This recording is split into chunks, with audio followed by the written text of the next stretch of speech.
నారా చంద్రబాబు నాయుడు అనే నేను శాసనం ద్వారా నిర్మితమైన భారత రాజ్యాంగం పట్ల నిజమైన విశ్వాసం, విధేయత చూపుతానని, భారతదేశ సార్వభౌమాధికారాన్ని, సమగ్రతను కాపాడుతానని ఆంధ్రప్రదేశ్ రాష్ట్ర ముఖ్యమంత్రిగా నా కర్తవ్యాలను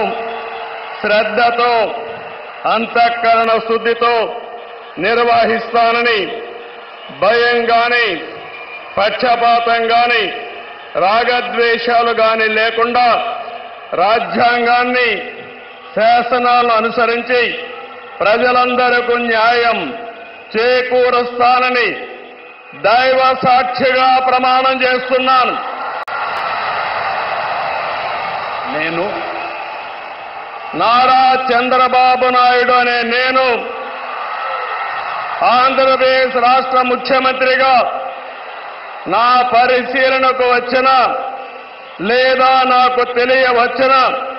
ఏ విషయాన్ని నా కర్తవ్యాలను సక్రమంగా నిర్వహించేందుకు అవసరమైన మేరకు తప్ప ప్రత్యక్షంగా గాని, పరోక్షంగా గాని ఏ వ్యక్తికి లేదా వ్యక్తులకు తెలియపరచనని లేదా వెల్లడించని దైవ సాక్షిగా ప్రమాణం చేస్తున్నాను.